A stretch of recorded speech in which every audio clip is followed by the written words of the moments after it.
ఇప్పుడు అందరి మైండ్‌లో ఉన్నది ఒకే డౌట్. ఏఐ అంటే ఆర్టిఫిషియల్ ఇంటెలిజెన్స్ వచ్చాక సాఫ్ట్‌వేర్ ఇంజినీరింగ్ జాబ్స్ పోతాయా లేదా?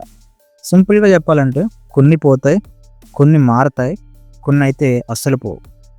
ఫస్ట్ ఏ జాబ్స్‌కి ప్రమాదం ఉందో చూద్దాం.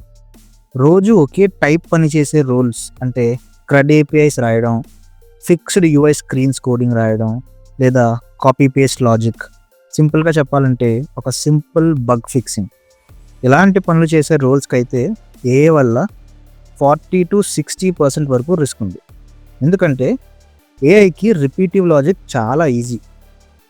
ఇప్పుడు ఏ జాబ్స్ సేఫ్‌గా ఉంటాయో చూద్దాం.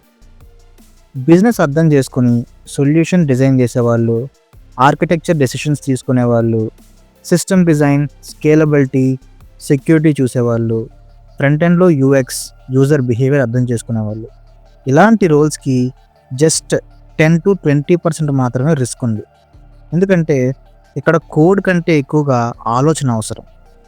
మరి ఈ ఇంజినీరింగ్‌లో ఎవరు చాలా సేఫ్‌గా ఉంటారంటే senior engineers, tech leads, architects, product minded developers, ఏఐని వాడగల డెవలపర్స్.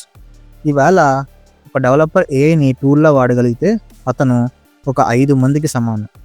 ఇంకా చెప్పాలంటే ఏఐ సాఫ్ట్‌వేర్ ఇంజినీర్‌ని రీప్లేస్ చేయదు. ఏఐ వాడగల సాఫ్ట్‌వేర్ ఇంజినీర్ ఏఐ వాడలేని ఇంజినీర్‌ని రీప్లేస్ చేస్తాడు. అదే అసలు గేమ్. మరి ప్రాబబిలిటీస్ మాటకొస్తే బేసిక్ కోడింగ్ రోల్స్ ఉన్న డెవలపర్స్‌కి చాలా హై రిస్క్ ఉంది.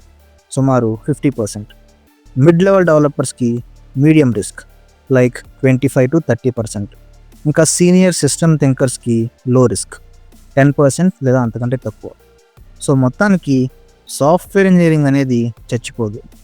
కోడ్ మాత్రమే కాదు, డొమైన్ నేర్చుకోండి, డిజైన్ నేర్చుకోండి, ఏఐని మీ సహాయకుడిగా మార్చుకోండి. అప్పుడు మీ జాబ్ ఏఐ వల్ల పోదు. ఏఐ వల్ల ఇంకా విలువ పెరుగుతుంది.